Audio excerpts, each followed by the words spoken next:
Ito ang Marcos Highway na tinatawag ding Marikina Infanta Highway pero mas popular sa tawag na Marilake Highway. Tanyag itong puntahan lalo na ng mga motor riders dahil sa ganda ng kalsada at mga nakakamanghang tanawin na makikita. Viral pa nga minsan ang Marilake dahil sa mga aksidente na nangyayari dulot ng ilang mga motorista na bumibisita rito. Kilala sa tawag na Marilake Highway dahil ang kalsadang ito ay tumatawid sa syudad ng Marikina, mga probinsya ng Rizal, Laguna at Quezon. May haba itong 117.5 kilometers. Pero teka, parang may kulang. Dahil hindi lamang Marikina, Rizal, Laguna at Quezon Province ang sumasakop sa Marilake. Sapagat ang starting point ng Marilake ay hindi sa Marikina mismo, kundi sa Quezon City. Oo, as in sa Quezon City. Mula rito sa C5 Katipunan Avenue, pagkaliwa rito sa intersection. Ito na mismo ang umpisa ng Marilake Highway. Ilang metrong bahagi lang ito ng Marilake na sakop pa ng Quezon City. I'm taking it over.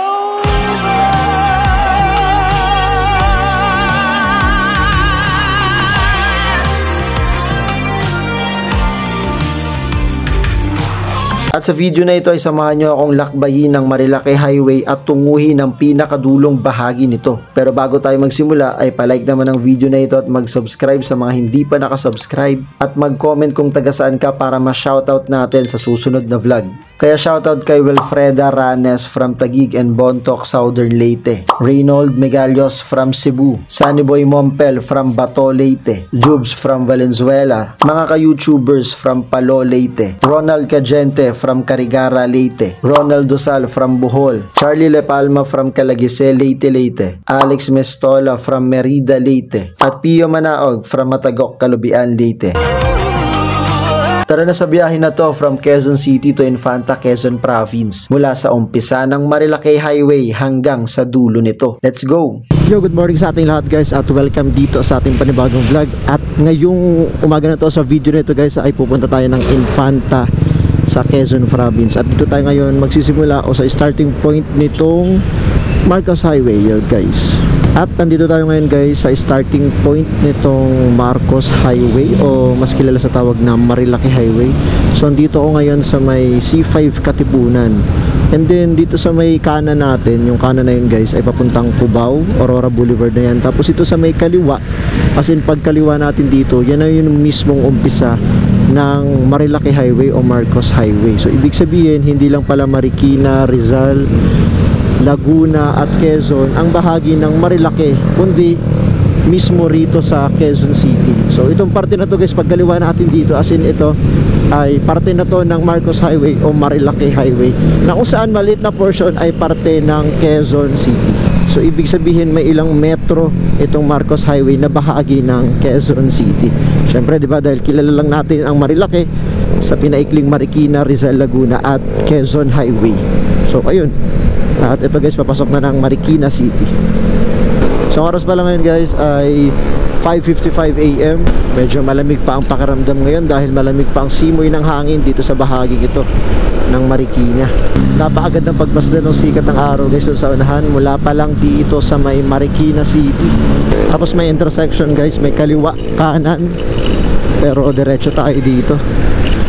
Sapagkat yung kanan na yun ay papuntang Sumulong or Sumulong Highway na yun. So papuntang Marilake or yung pinagra-ride dyan ay diretso lang nito. At syempre dahil tayo ay papunta ng Marilake o pa-Marilake ito, marami rin tayo makakasabay dito ng mga riders. Ay maraming mga nagmamotorsiklo na malamang sa malamang ay doon din ang punta o ang destination papuntang Marilake Highway. At syempre guys ay magpagasolina muna tayo. Ginagawa ni kuya. So bali pa full tank natin to guys. Regular full tank. Okay na po yan. So bali dito guys sa may Petron, sa may Antipolo ay 53 ang kanilang per liter ng regular gasoline or yung unleaded. So yun, naka full tank na tayo. Tara.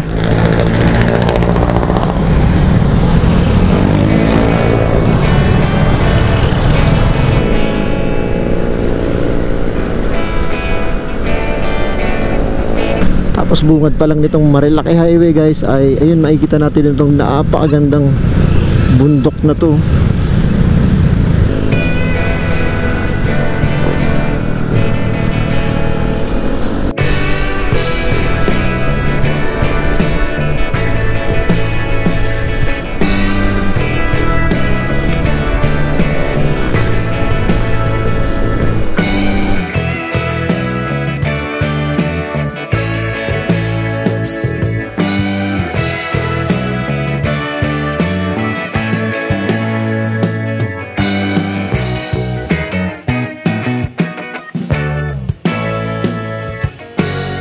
guys, at mula doon sa Shell Boso-Boso, yung nasa likod ko guys ay doon sa itaas yun ng Shell Boso-Boso.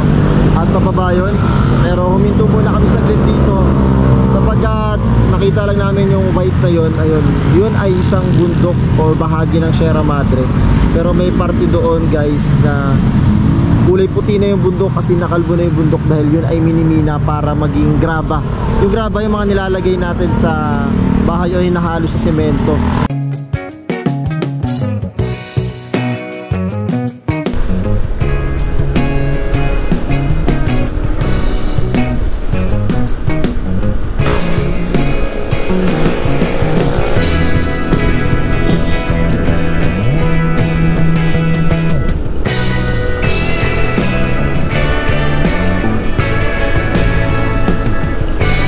At ito naman ang tinatawag na Big C dito sa Marilake. Dahil itong kalsada na to, itong kurbada na to ay naguhugis na letrang C. Kaya ito yung tinatawag nilang Big C dito sa Marilake.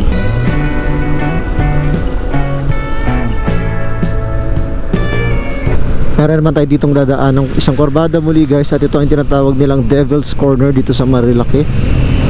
Dahil sobrang kurbada talaga dito. Bukod sa kurbada siya ay patarik kung ikaw ay pabalik papuntang Marikina. Pero pag papunta ka ng Infanta yun palusong. So yun ang tinatawag na Devil's Corner dito sa Marilake Highway.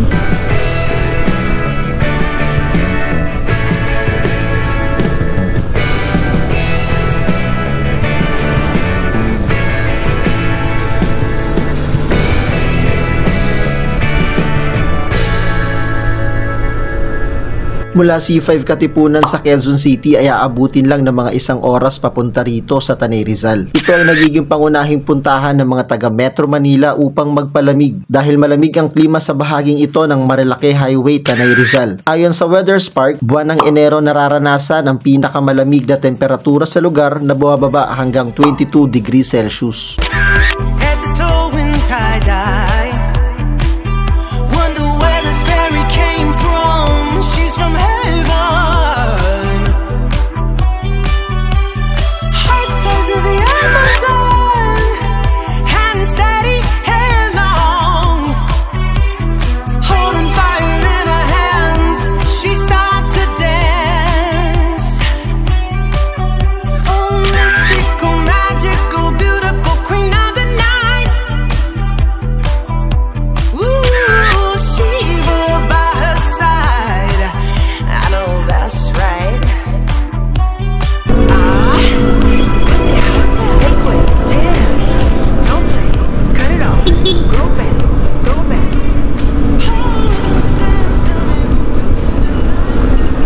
So mula rito guys sa bahaging ito ng Tanay Rizal ay siguro nasa 28 to 27 kilometers bago tayo makarating dun sa arko ng Infanta Quezon. Isa din sa mga pinupuntahan dito sapagkat isa din sa mga landmark na kung saan maraming mga nagpapapicture ng mga riders papunta doon. So yun, 27 to 28 kilometers mula rito sa bahagi ng Tanay Rizal ay makakarating tayo sa Infanta Quezon or doon sa mismong arko ng Infanta Quezon. Let's go! Yo guys, at sa bahaging ito ng Tanay Rizal ay huminto tayo dito saglit sapagkat meron ditong magandang spot dito sa Marilake Highway. So yun guys, nakikita nyo doon. Sa pagbiyahe dito sa Marilake, ito rin yung isa sa mga magagandang makikita natin. Yun yung bulubundukin ng Sierra Madre. So tara, puntahan lang natin, tawidan tayo saglit para makita natin mas malapitan yung view dito sa may bahaging ito ng Tanay Rizal. So ito guys, tawid tayo dito sa kabila. At yun, makikita natin, oh, napakaganda. Oh, nice view. Sa parte na to, marami din mga riders ang humihinto para magpa-picture dahil yun, sobrang ganda ng view. At bukod dyan, malawak din yung ano rito, space. Hindi crowded kahit napakarami sigurong motor ang dumaan or huminto.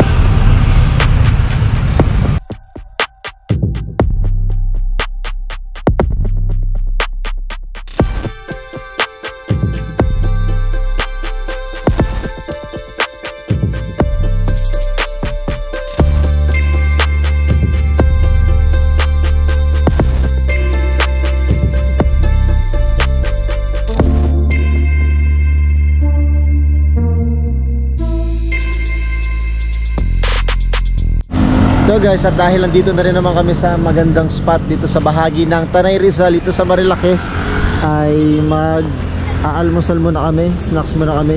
At meron kaming baon guys ha. Ito, yung tinapay na to. Wala pa to sa Tarlac.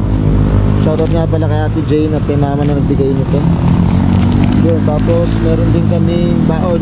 Ito, may hotdog dito, tapos maling. And then yun, tubig. Para dito sa tabi-tabi kung saan man syempre maabutan ng gutom guys ay makapagmerenda o makakain kami. Bukod sa tinapay, luncheon meat, tsaka hotdog, meron din pala kaming baon na yan nilagang itlog. Para syempre iwas gastos kapag nandito sa Marilaki. Dahil syempre ang pinunta natin dito ay rides. At syempre pag may extra budget ka, ikaw na bahala. So tara guys, kain muna tayo ng merienda rito sa Tanay Rizal. Napagandang spot. Nakita yung kabundukan ng Sierra Madre. Let's go!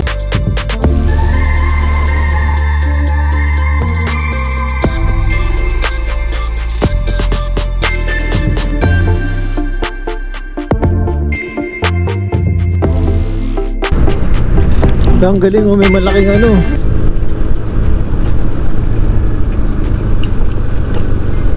Ano ba tawag dyan guys? Dinosaur? Galing oh.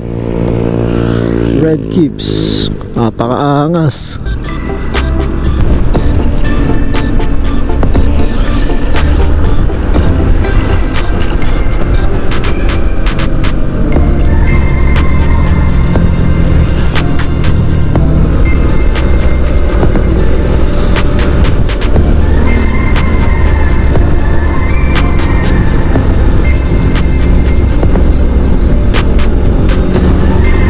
Nakakasawang bumiyahe dito sa Marilaki. Sobrang ganda ng kalsada at napakalayo talaga sa kalsada sa Metro Manila. Kaya kung gusto mo mag-relax, syempre mag-unwind at meron ka namang motorsiklo, bumiyahe dito sa Marilaki dahil napakaganda ng lugar na to or napakaganda ng kalsada na to. Ma-enjoy mo talaga yung motorsiklo mo, walang traffic light, walang enforcer, walang NCAP dito sa Marilaki. Dire-diretso lang, bahala ka. Pero syempre, pag-iingat pa rin ang dapat na isipin. Let's go guys!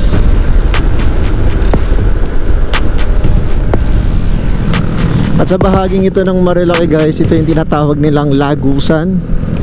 Dahil ayan, makikita natin or mapapansin natin, para daw dead end na siya. Tapos sobrang ayun, napaka majestic tignan, parang nakakapanghang tignan yung bundok doon or bulubundukin dito. Tapos kakanan lang tayo dito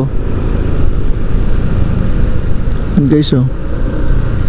So ito yung tinatawag nilang Lagusan kasi ayun, napakaganda nung formation nung bundok. Ginagawa pala yung kalsada dito. Simula dun sa Lagusan ay may ginagawang parte dito sa kalsada. Sapagkat dun sa ilalim ay dun gumuho. Ano yun sir? Gumuho? Gumuho? Nung nakaraang ano? Tag-ulan? Thank you po. Pala may landslide pala rito. So itong parte na to guys, kung saan tayo dumadaan ay may paguho ng lupa. Kaya sinara muna yung kabilang side or kabilang lane.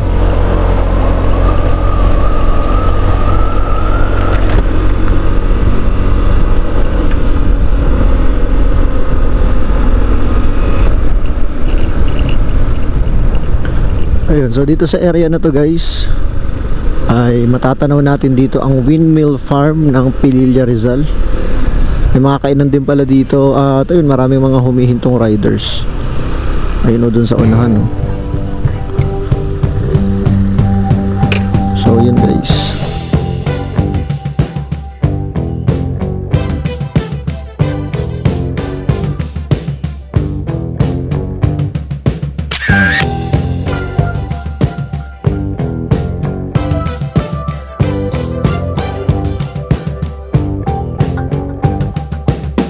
Ang ganda, may mga pine trees dito.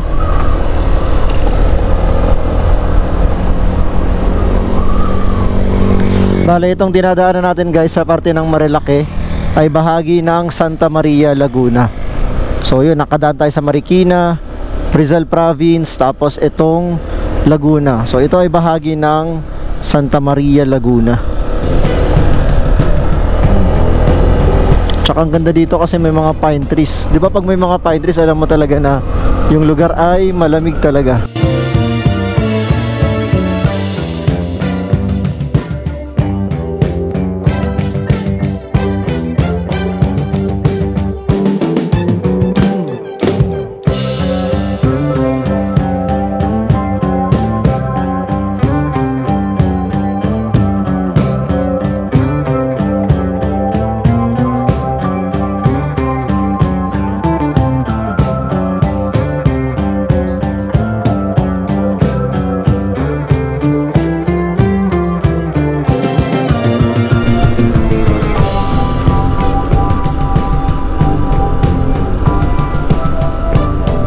At pagkurbada natin dito guys, nandito na tayo ngayon sa Arco o welcome arc ng Infanta Quezon. So papasok na tayo ng Infanta Quezon mula rito sa Santa Maria, Laguna.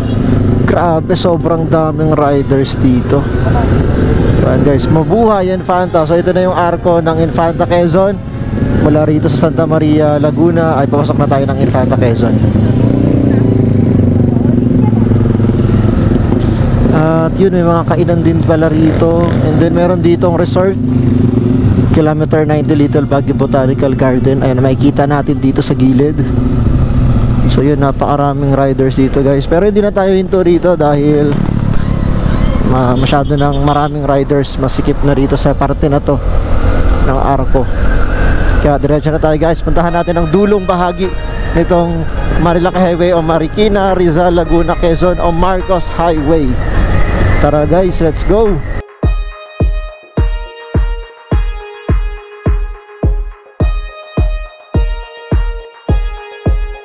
Sa ganda ng mga madadaanan mong view sa Marilaki ay hindi mo mamamalayang nasa tuktok na pala ng bundok. At hindi makukumpleto ang Marilaki rides mo kung hindi mag-stop over rito sa Jariels Peak, isang kainan at tambayan sa ibabaw ng Sierra Madre, 2,331 feet above sea level.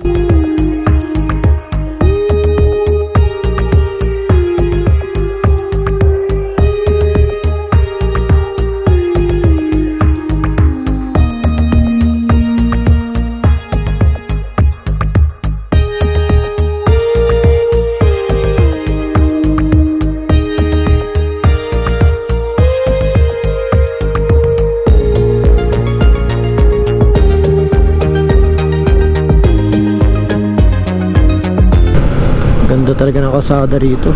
Paglagpas ng Jariels Peak guys ay napakaganda ng kalsada rito. Espaltong espalto, tsaka makikita natin bagong bago pa yung pagkaka-espalto nito. Kaya makapit na makapit pa sa mga kurbada.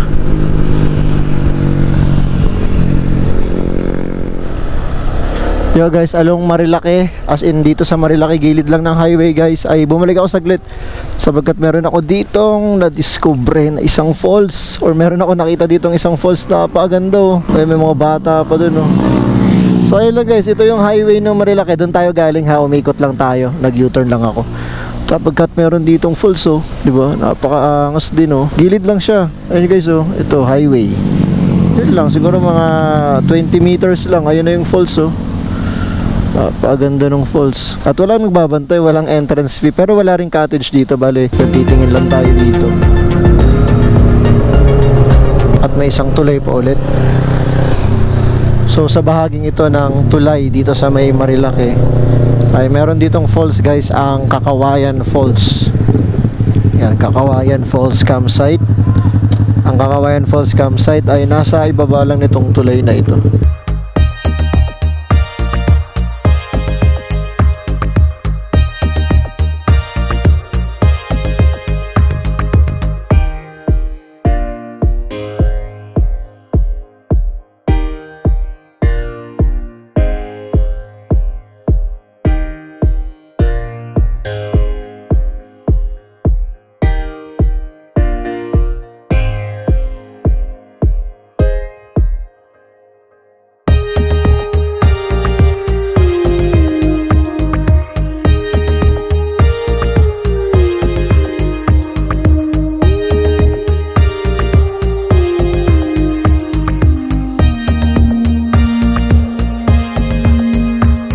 Yung biyahe dito sa Marilaki ay nakaka-enjoy dahil puro kulay green halos yung makikita mo. Kahit saan ka tumingin, kaliwa, kanan, likod, o kaya nasa harapan mo, ayan, puro kulay green lahat guys.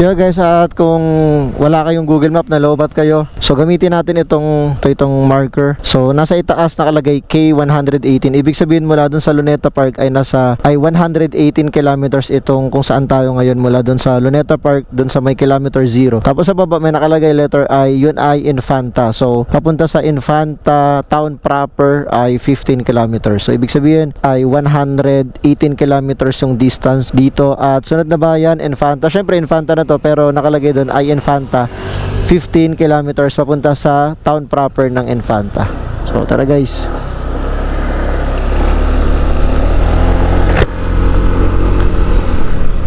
Yun yung mga ganong marker sa mga kalsada ay pwede natin gamitin yun kung sakaling hindi natin kabisado or medyo confused tayo kung saan na tayo banda or ilang kilometro na lang yung mga susunod pa natin na pupuntahan. Kung halimbawa lang naman na malobat yung inyong cellphone, pero syempre ngayon high tech na tayo, Google Map, cellphone, alam nyo na agad kung ano yung mga way na pwede nyong puntahan or ilang kilometro na lang yung pupuntahan ninyo. At ito nga, napakaganda.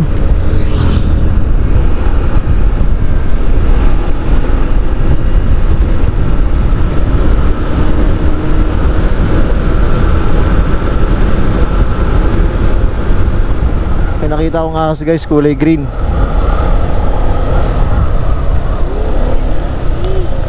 Ayun o. Parang patay na.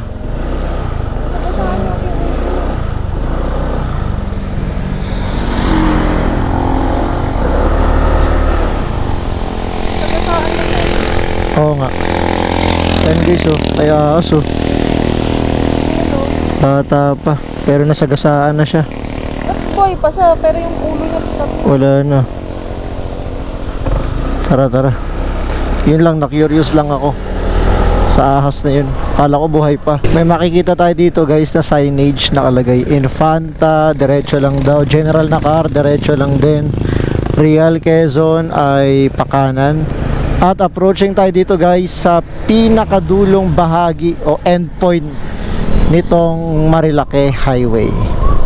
So yun, at nakarating na tayo dito sa dulong bahagi ng Marilake. So ito siya guys, may makikita tayo ditong arko.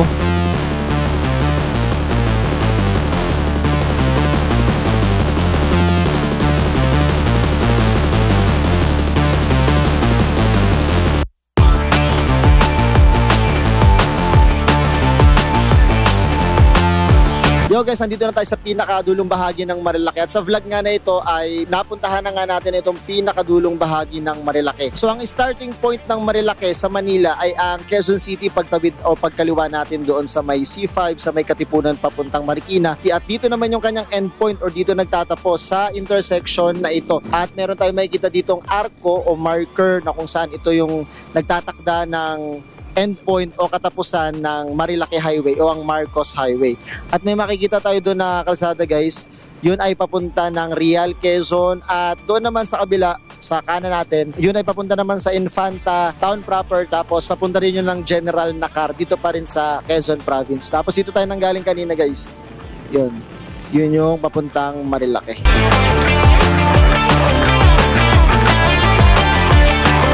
Sa halos 3 oras na biyahe mula Quezon City ay narating na nga natin itong dulo ng Marilake Highway. At sa dulo ay bubungad sa atin ang nagsasangang daan papuntang Real Quezon at General Nakar.